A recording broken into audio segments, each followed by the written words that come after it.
Hey, what's going on with y'all, man? Got some interesting news. As you guys can see from the title, it's definitely looking like Ronnie Shields is the front runner to be AJ's new trainer, Anthony Joshua.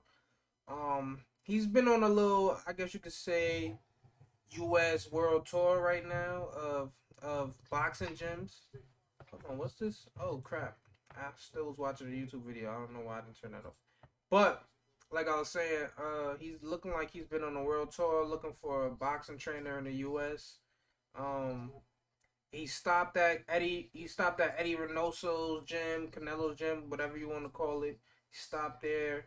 Now, to when I first saw that in my head, logically thinking, I'm like, Eddie Reynoso has Andy Ruiz, Frank Sanchez. Frank Sanchez after that win over a job at FA Jabba, he's definitely moving up the rankings. He's probably going to be fighting. As long as he doesn't lose, he's probably another year and a half to 2 years away from a title shot. So I don't think that would be a good look. Then you have Andy Ruiz, who's probably one fight away from fighting for the WBA. So I think he was top three in the rankings. Let me take a look real quick. Let me just take a look. I can look this up. 0.2 seconds. I think Andrew Ruiz is either number one or number two in the WBA, so he's probably going to be a mandatory soon in that situation. Oh, actually, I lied. I definitely lied. Damn. So, because I remember when I first saw Andrew Ruiz why is my losing my train of thought here? Andrew Ruiz versus God damn, bro. What's the other Mexican fighter, bro? Oh my goodness, Wilder's for him. He's fought Adam Konaki. What? Why is this like the name just losing my brain, bro? This is crazy. Let me just Google Randy Ruiz box rec real quick. I don't know why I can't. Chris Ariola. Oh my god! For the life of me, I couldn't remember Chris Ariola's name. Um, that fight went up. They said that was kind of like a title eliminator. Let's see. Andrew Ruiz, Chris Ariola, WBA title. Let's see. Let's see. Exactly. Hold on. So this was a WBA eliminator. So when I go, I just looked on boxing scene rankings, and Andrew Ruiz is only seventh. So I don't understand what's going on with that. Maybe Andrew Ruiz thought it'd be a better idea to go the WBC route or whatnot. Who knows? But yeah, that's neither here nor there. The point I'm making is they have two heavyweight fighters that are just moving up slowly. And I'm looking at it right now. Frank Sanchez is fifth in the WBO and he's sixth in the WBC. So those are, like I said, he's probably about another year and a half to two maybe away from a title fight.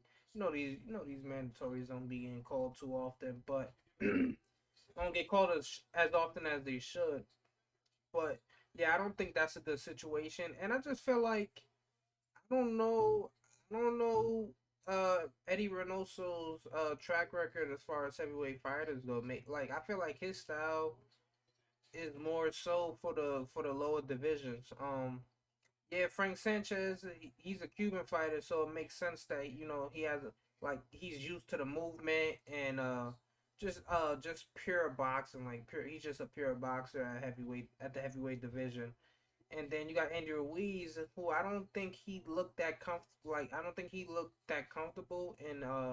We saw him get knocked down against Cristiano. I don't think he looked that comfortable in his new style, um even though everybody was raving about him before. So I don't know if that's a good look. There was rumors. I think Anthony Joshua also visited Virgil Hunter's gym. He did, but I don't know if Virgil Hunter was there. I'm not gonna say rumors because there's definitely video. You guys can go on Michael Benson's Twitter, so go through the media. But he's definitely at Virgil Hunter's gym. Um, and now he's visited Ronnie Shields, and it's looking like they had more than one meeting or so. Because if you guys if you guys don't know, man, go to the Boxing Voice on YouTube. Go check out their interview. Ronnie Shields just interviewed with them maybe about 2 3 hours ago. So you could definitely hear some insight from there. But I'm gonna give you guys some of what they talked about. So first thing, he talked about, Ness from the. I'm gonna give him his credit as well. Ness from the Boxing Voice. He's the creator of the show.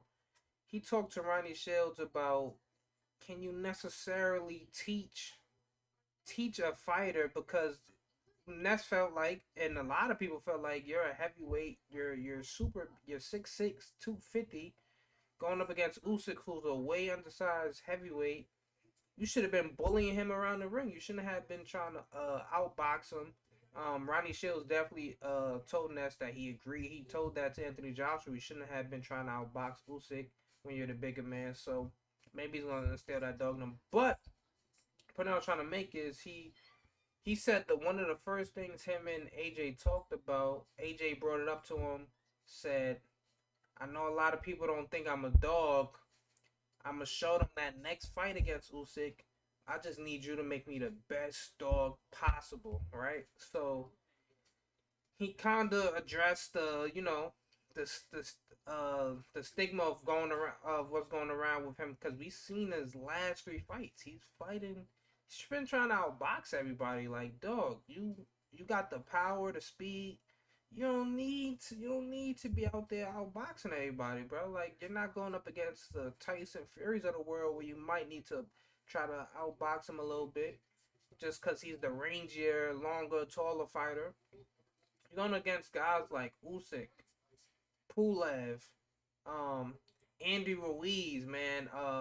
You need to put your foot down, show a little dog, show a little grit, and we really haven't seen it often. So that's definitely one thing they talked about.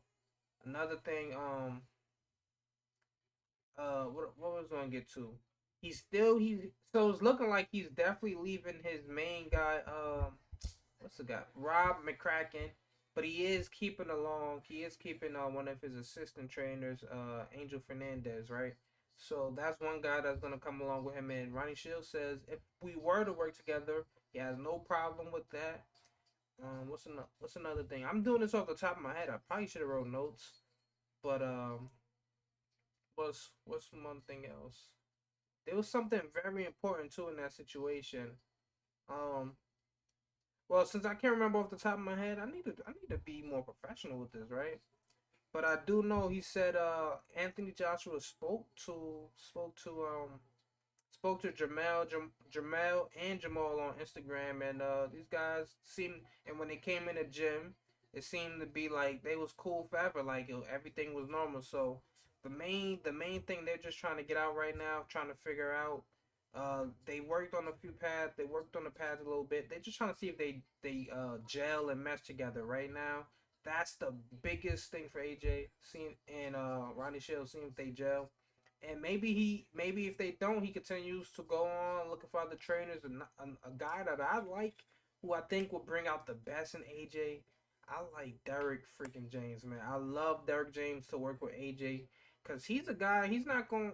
It's not too complex. It's not too complex with Derek James. He's going. He's going.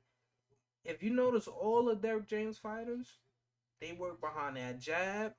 They come with that 1-2 a lot, and they dig them hooks to the body. That's the biggest thing, and if you guys watch the AJ versus Usyk fight, AJ had the most success. Well, I feel like he had good success throwing the lead right hand, just the right, instead of coming behind a jab with it. He was timing Usyk with the right hand a little bit. But he had a lot of success, and I think he kind of went away from it, going to the body, right? And that's one thing Derek James is gonna drill into your head. Go jab, go to the body, throw your 1-2, go to the body, them dig them hooks. Get, if you got to bully him a little bit, get him against the ropes, start working out to the body. So I would love for Derek James to coach to train AJ in this situation. Hopefully, well, I'm not gonna say hopefully, man. I don't know if Ronnie Shields he has a lot more experience than Derek James, I should say. So I wouldn't be surprised if AJ chose him instead. He's worked with guys like Mike Tyson, Holyfield. He has Jamal Charlo right now. He's got the big names under his belt. So, Pernell Whitaker, he's got the legends under his belt. So, I wouldn't be surprised if AJ chose him, but I still would love to see AJ. Keep looking, and then if nothing else works out, I wouldn't be mad at him going with Ronnie Shields. But I would definitely love for him to go down to Dallas and work with Derrick James. Man, that would be that's a huge that would be a huge moment for boxing as well, man. A huge moment for the Dallas guys, man. And I think that will definitely instill a little bit of a dog, because some people say you can't teach dog, but I don't know, man. You seen Jermell Charlo. He was not the knockout artist he is now until he got with Derrick James, and he really started sitting down on his punches and really started Uh, working with well, he always had a good job. He was always a good boxer, but he instilled a little bit of that dog in Jamel Charlo. I really think so. Jamel might have had it already, but it just took for Derek James to pull it out of him. But man, I love that duo, man. And let's see what happens from here. Let me know what you guys think. Who do you think will be the best fit with AJ in the U.S., man? Because you see, he's on the world. He's on the I don't even say world tour. He's on the U.S. tour right now, going from gym to gym. Was in L.A. Was in now he's in Texas. He's moving around a little bit. So let's see what happens. But I definitely would love you guys' opinions. Let me know what you guys think in the comment section below.